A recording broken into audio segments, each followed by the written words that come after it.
Hello and welcome to Cartoonist Kayfabe. My name is Jim Rugg. I'm Ed Piscor. And I'm Brian Moss. Cartoonist Kayfabe is brought to you by the books that we all make.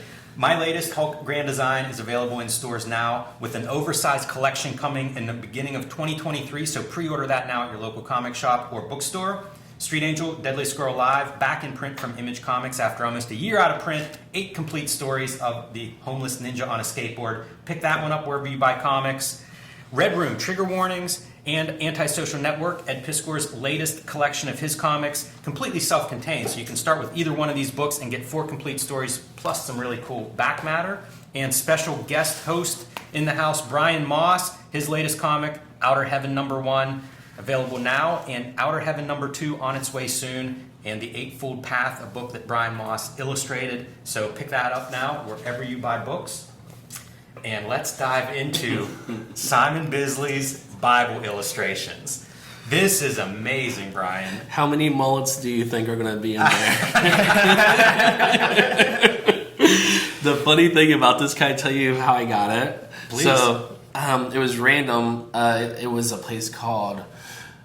It was like a on campus, on the OSU campus. It was almost like a relic. It was like I went into a basement. It's kind of like a head shop, but it was a comic book shop. And then in the back, they have all the porno and all the Euro stuff, you know what I mean? And sitting amongst that... I mean, he is a god, you know? Like, that is... Bisley cannot help himself. I was like, the only time I'll see the Bible mixed with porn is Simon Bisley illustrations from the Bible. It's wild. Although next to it might be Crumb's Genesis. There you so, go. you know, maybe it was The right precursor. Published by Heavy Metal, and we're Bisley fans on this channel. We've looked at a lot of Bisley. This is amazing work, and I feel like this is an expensive book. Like, I don't even remember when this was published, and I'm a Bisley fan. It's like it came, it went, and now if you want one, you're going to pay through the nose to get one of these things. But what a cool collection. I'm super excited to get into this, because flipping through it just for a couple of minutes, the drawing on display here, I think, is some of Bisley's best drawing. Exactly. The thing that you'll notice through this that I would like to point everyone's attention to is that there's actually a lot of things that he's doing that are I think he's studying Renaissance. So do you guys remember when who was it? The guy he was doing the Gorillas guy. Yeah, Jimmy Hewlett. Yeah, when he's studying trees. Oh yeah. You know, that kind of stuff. It seems like almost he's doing a study of Renaissance art, but through biblical narrative. So you're going to see a lot of those kind of techniques, so it's really interesting. That makes total sense when you lay that out, because, I mean, lots of artists go through various art history periods of, studying masters, studying older artwork, and so much of the Renaissance art is biblical. So exactly. It makes sense that he might connect there, especially because subject matter as we get into this. I mean, there's demons and gods, you see this stuff. It could be Lovecraftian. Right, exactly. It's pre-Raphaelite by way of Frank Frazetta compositions. Yes. There's some various media as well. There's graphite, ink, paint, washes. There's a lot on these pages too. I'm saying I would go to Sunday school if they would spend a session talking about this guy. Yeah, this is right wild. What verse is this coming from, right. Simon? But it really does feel like it means something to him. He's done enough work at this point that you see a range of, I hate to say how much he cares about some of the work, but some of it looks a little more dashed out than others. This stuff looks cared for. If you go back real quick, so between these 3 pages, you see he's kind of challenging compositions, but also figuring out narrative. Right. You know what I mean? And then you'll see it on the turn as well. So it's he's figuring things out, and it's actually kind of cool because you don't really get this side of Bisley at all. This is the Rapture.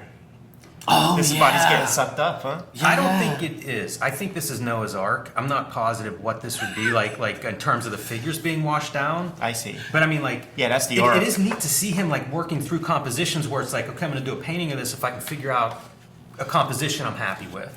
That's really cool. It's kind of funny though, the abstraction. It's you're oh, it's the Rapture. No, it's Noah's Ark. That's kind of hilarious if you think about it, and exciting at the same time. Because you barely, that's the Ark. You're 100% right. They're getting caught up in some squalls. I love the visualization. I've thought about Noah's Ark. It's one of the first stories I ever heard in the Bible when a little kid. It's easy to think of rains and floods. Yeah, but you don't think of it as these things are taking over the sky is being cut off by the darkness of this storm. That's some good stuff. Makes me wonder, like, what his source material is, how much he's actually researching some of these old stories. But I like this right here, man. He put together some kind of like Kickstarter class thing or something, and he was teasing it on Instagram.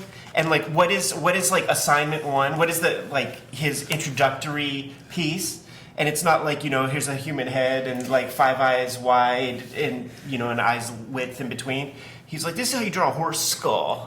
Amazing. And it was in profile, and he just took all that shit. Very timely, Ed, as we do. Right. The figure work, look at all the figures, and they're very, like, developed, There's 30, 40, 50 figures visible there, including horses. Anybody who's willing to draw horses, like, I tip my hat. Yeah, exactly. Yeah, you'll see it through here. So you're going to see horses, nudes, and like fabrics, and those are like the 3 telling signs of like Renaissance art. Absolutely. You know what I mean? As the great Eddie Murphy in The Nutty Professor said, Hercules, Hercules, Hercules. Yeah, look at that mullet on David. Dude, that's fucking James O'Barr. Is that great? Imagine reading the David and Goliath story looking like this. Yeah. Look at how hard that is, dude. I didn't realize you stand on a dude's chest. I thought this was like a pending figure. Yeah. And then I'm like, okay, you don't even feel the giantness. But then when you see the nipple, if that nipple wasn't there. It's super cool to see him bringing like some ink in to a mostly graphite pencil You drawing. think that's what it is? Because I feel like I see noodle. Like, it's like, a heavy weight graphite. Like a real soft lead. Because you see the fuss and muss. I think it's a marker or an ink of some sort, but the fact that they fit together that well, it leaves some doubt in my mind. It's cool. Oh man, see, there's another one where he's like working out these compositions in pencil and then like going to paint with the ones that I guess he's happy with. Boom. Oh, Check it out, snaps. guys. Let's try to cheat that a little bit away from the light. There we go. That is badass. I Yeah. also like that he's distilling these stories. It's almost a picture book. And to your point of like Renaissance paintings, where it's like one image to represent this story that we all know. And check it out. He kind of like the idea of giant is more human here. Like we saw the one where he's standing on a dude's chest in between a chest plate, and it's like it's like 6.5 foot tall dude and a kid rather than 50-foot man. This is that's 03. Okay. Yeah. I was thinking that was 93, and I was going to make a comment about like Bad Boy. Yeah. Oh yeah, the Miller. That's the thing, man. Resembles him a little bit. Kevin Eastman, like a patron of Simon Bisley, keeping that guy's pencils and paintbrushes moving. I feel like anytime Bisley's name comes up with somebody, like an art dealer, editor, whoever, like everybody has great respect for him. Like he really is. He's kind of an artist. He's got Kevin Eastman's a patron, and Glenn Danzig patrons. Man, they put they keep that dude working. Yeah, this is a good example of that process. But look at this. You already know he's going to make any fabric more intense than like anybody would normally do, right? But that study and that structure, because it gives it's like somewhere between like leather, like fabric, because it's like very angelic, right? So it's a great interpretation of those ideas, but updated, I'm staring at the light hitting the plane on this stone right there, and just giving you that separation. We talk about in certain paintings we were looking at, like how the white really helps sell, the division. And even checking out these pencils, like it's almost as if he's painting with them. Oh yeah. So it creates a really cool, like this actually liberated me as a penciler, because like during that time I just couldn't do it because ink just goes. And I was like, oh, you can actually do that same kind of shit with a pencil. And it's like, it's really innovative. It blew me away at the time. I love the subtle differences between the pencil study and like we're going dramatic with the painting. So our perspective's a little bit tighter, our figure's bigger, that's ends up dominating the composition. Exactly. And then the little compositional details, like having the hand shadows on the head, they're so good. It's like it works macro and micro. Beautiful work. Really cool to see him building these almost stories. You'll never see Bisley do anything like that. That's beautiful. Look, he can do cute. Yes, exactly. like Todd. The Todd cat. You feel the Frazetta again in these kinds of things. It's a Conan cover. I was going to say, it's like the Zombie War. One of the Eastman Zombie War covers snuck in here. It makes so much sense. Like, if you just told me Bisley doing Bible, would be like, okay, let's see. But once you start looking at these images, man, it makes total sense, like what he's pulling out of this stuff. Yeah, pure brutality. It is. Big characters, drama. really accenting like whatever he's finding in these stories. And I mean, like, that's wild as an image.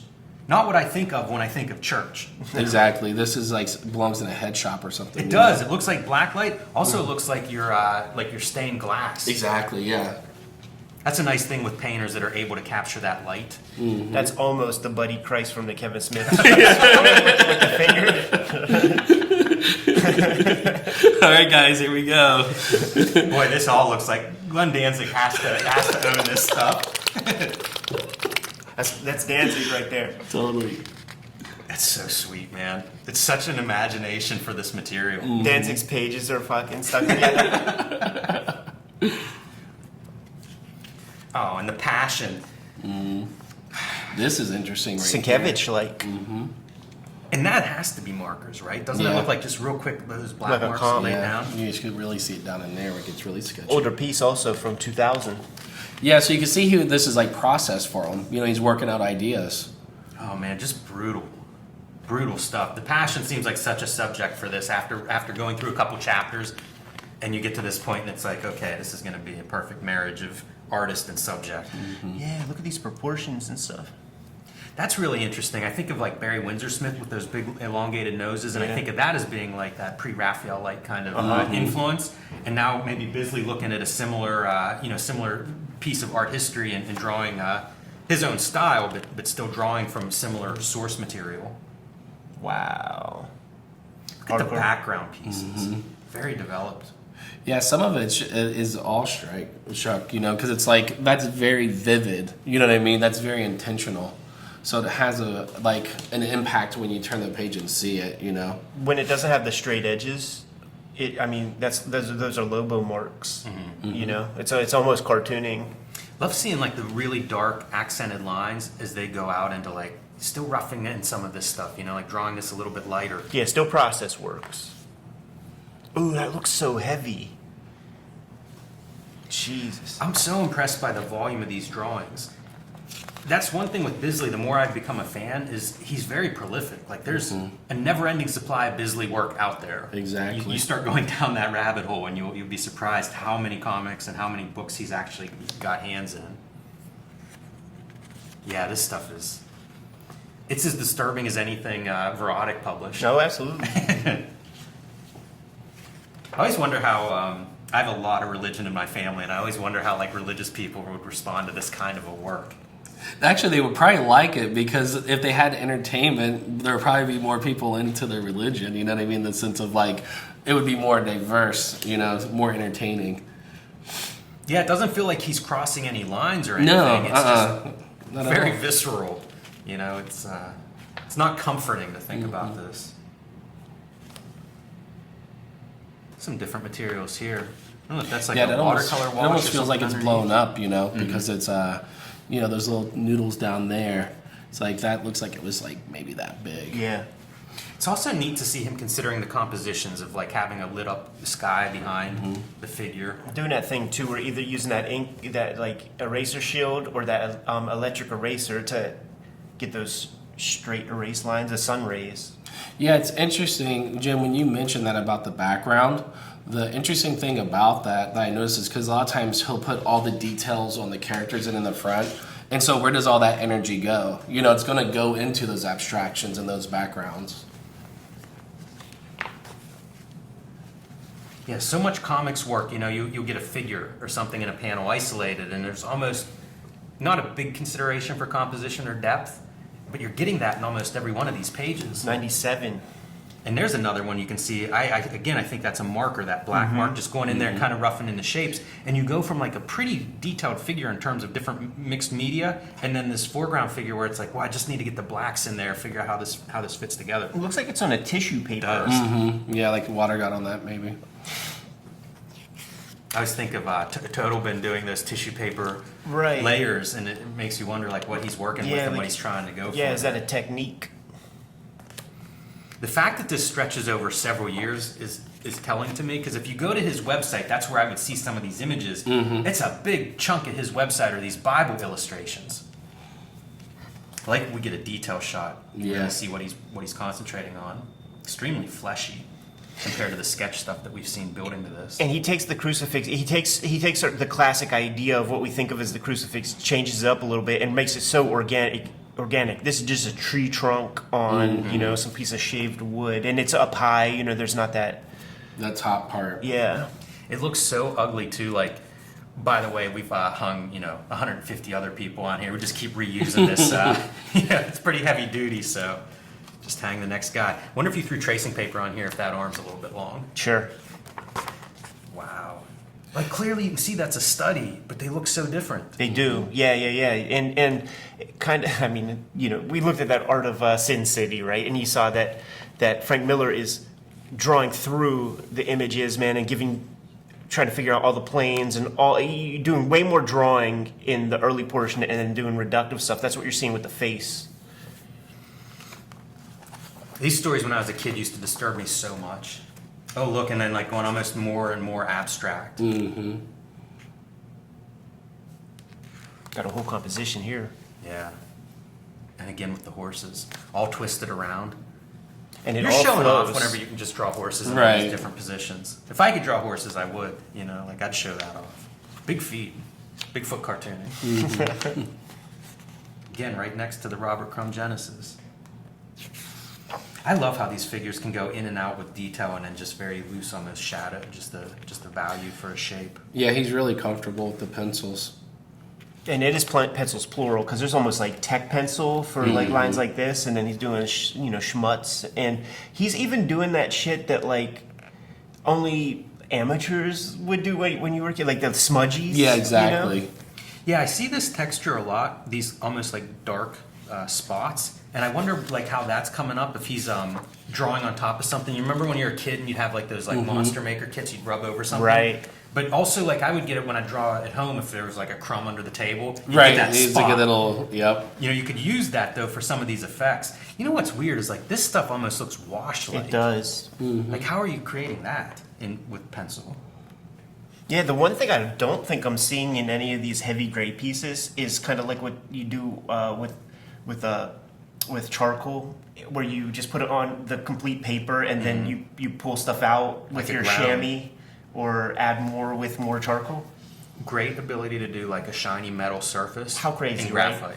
The helmet, you see it there too. It's crazy. Yeah, it's interesting because when you look at it on camera, it seems like it's super tight.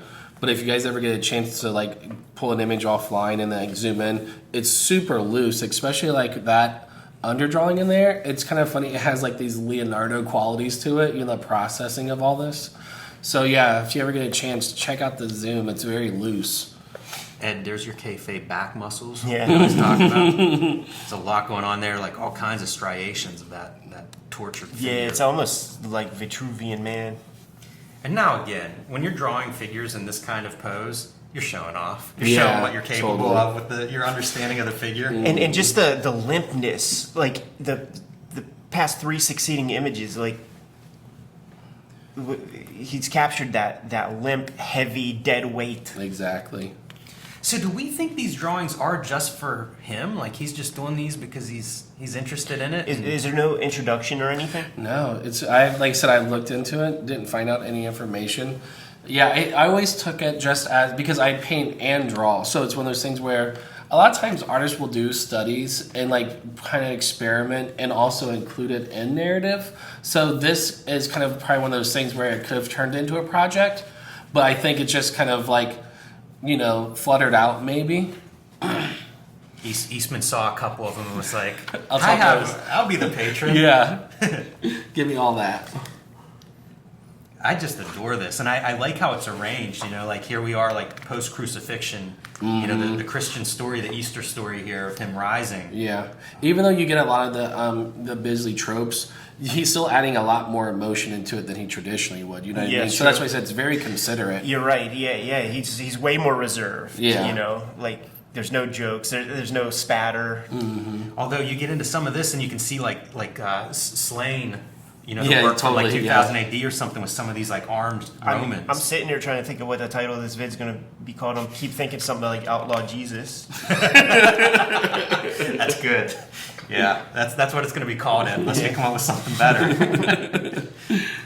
Also, love the use of black. You're doing all this gray, washes and pencils and all this value, and then like that black for a background. Talk about receding and really popping those figures forward. Yep. Even going back to that emotional part, right? It's like he's rising, right? So then that contrast, it's almost like they're giving you like a end of days Revelations kind of feel to it, So it's really compact. Almost Kirby dots in some of that. Yeah. Yeah, this is a great spread. I love everything about this. Talk about feeling like godlike. Exactly. Not just in the sense of like a Christian religion, but I mean, like we've seen, you say Kirby, like that's Kirby, the godlike imagery. Such power in some of these compositions. And it's cool to see the compositions in like different study state. Like that was an image we saw earlier, but a slightly different variation where he's like working out some detail or other and moving it towards a final version.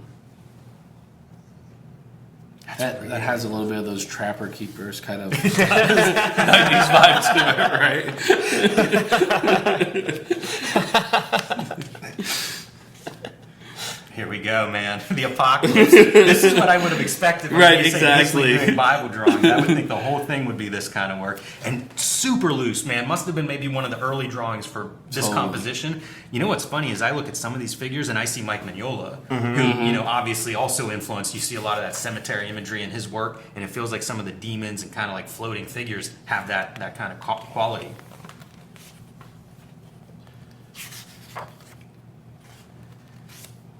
Wow. Oh, dude. Insane. If you can't see this, everyone, let me bring your attention to the baby trapped inside of a Like chest cavity. Right. Yeah, that's another Danzig piece. That is nightmare stuff right there. Straight Clive Barker fucking. Like demon animals and stuff. Look at that creature. Wow. Yeah, this is the stuff. We're going after this guy for his bad hair choice. Fun seeing his signature even evolve over different pieces. Wonder if there's some significance to that, if that represents a time period or not. Love this, like just almost a pure color study of this composition. And it's making different choices, with the turning the horse's head, because it's like when you look at that, the knight's like completely blacked out. So the horse, that would make sense to give the expression to the horse in a lot of ways. So that's like a really thoughtful intention, Yeah, and their heads are doing the same thing. It's almost cartooning, like Huey and Dewey. So You gotta see Frazetta. Oh yeah, in a piece like this. It's cool to think he's looking at like Renaissance art, but Frazetta's never too far from the man. And probably pushing your Bible element to its limit. Well, so is this like a good guy in Revelations? I don't quite know that. There's some like white knight who kills pestilence. Dude, I thought this was Black Knight from the Avengers. Marvel covers. Yeah, I don't know. It's like Crusade. These are Saints was the name of this chapter. Our Apocalypse chapter was really short, so I don't know who this is, and it may be a little bit outside of your Bible tells, but something in Christian history. What's that date right there? 2K. Okay. The earliest date I saw was 97. I wasn't looking closely at every piece though. I would have loved a little more of this, like some of the ruins and some of the ancient architecture. He doesn't draw backgrounds in his lobos and stuff. So like characters and things in motion are his steez. I would also be curious, and I wish they would have had like dimensions on this stuff. Yeah. Like how big is this drawing? Because that's super detailed. I mean, I have to imagine this is a pretty large drawing. Totally. Yeah, because he's treating that's almost rendered like a painting. You know what I mean? So to see that kind of detail, and then you see it also in this dragon. And then you have, this is, should say after Frazetta somewhere, because that is King Conan, standing on top of like skulls.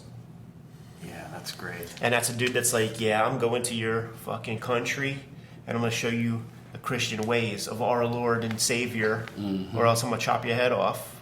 1st of January 2000. So this is what this dude's doing on New Year's.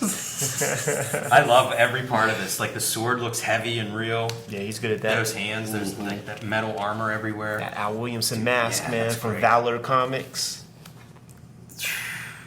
Yeah, this is kind of where he just goes off, you know, it's kind of pulls it all together.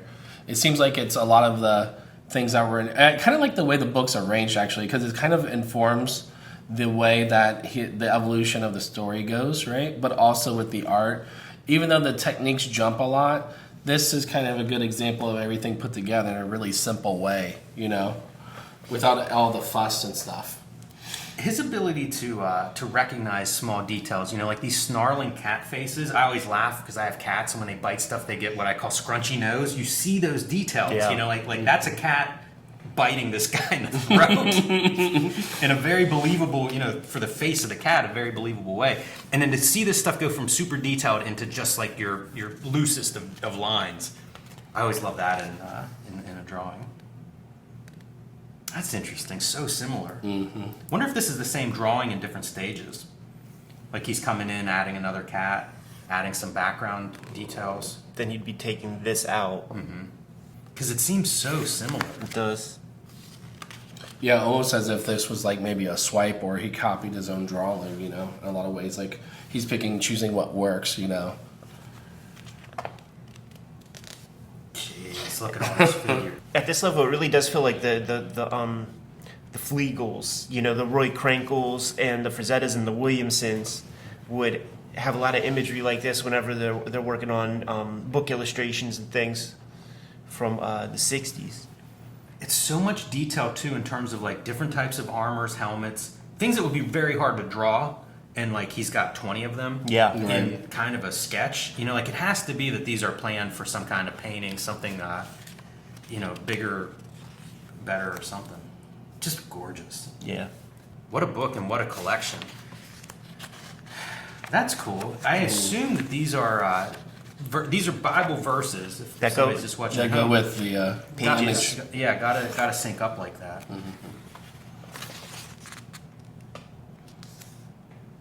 So here's my question. Oh yeah, dedicated to Martin Eamon, who we lost at a very young age. Must have been maybe around this time. Maybe. If they're dedicating this book to him. But my question for everybody: why is this out of print? You know, it's Bisley, it's the Bible. Like these are subjects that are evergreen. Come on, somebody do another printing of this thing. Yeah. This is a pretty well produced too. Like Heavy Metal does not. I don't always associate their books with good production. Right. I feel like the production in this art looks good. It's clear, it's sharp, and it's not overly dark, which is one of the criticisms I have for some of the Heavy Metal printing I've seen over the years. So well done all around on this. And man, Brian, I'm so happy you have this book. Thank you, I appreciate it, guys. Super cool, man. We need to go decompress from looking at all this stuff here, man. Kayfabers, like, follow, subscribe to the YouTube channel. Hit the bell. We'll notify you when new vids are available. It's out there, Jim. Street Angel, Deadly Scroll Live is back in print in comic shops everywhere from Image Comics. Pick that up. 8 complete stories of the Deadly Scroll Live. Hulk Grand Design Monster Madness, 2 40-page issues telling the 60-year history of the Incredible Hulk. That is in comic shops now with the treasury-sized edition coming in January 2023. Pre-order that one now wherever you buy books. And join me on patreon.com/JimRugg where you can see a lot more of my comics and art and download some of my out-of-print zines and mini-comics. Brian Moss, let the people know.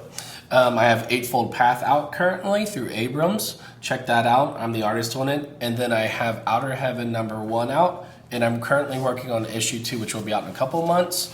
You can follow me on my Instagram, Strange Things Moss, or my Patreon, which is also Strange Things Moss. Red Room trigger warnings. Red Room, the antisocial network. Trade paperbacks in stores today. Murder on the dark web for fun and profit is the name of the game in Red Room Comics. Each of these books is completely standalone, so you don't need both. You see one of these, scoop it up, give it a shot. If you dig it, grab the other. I'm serializing new Red Room Comics on my Patreon for $3. The archive of all this material is up there, more than 300 pages worth of stuff. Go to my link tree in the description below this video to order, pre-order current and future Red Room Comics and hit up that Patreon. What else do we have out there, Jimmy? Subscribe to the Cartoonist Kayfabe newsletter at the links below this video. You can also find Cartoonist Kayfabe t-shirts, merchandise, t-shirts, hats, all that good stuff, and more at our spread shop in the links below this video. Yeah, it's another great way to support the Cartoonist Kayfabe channel. Given those marching orders, Jim, we'll be on our way. Read more comics.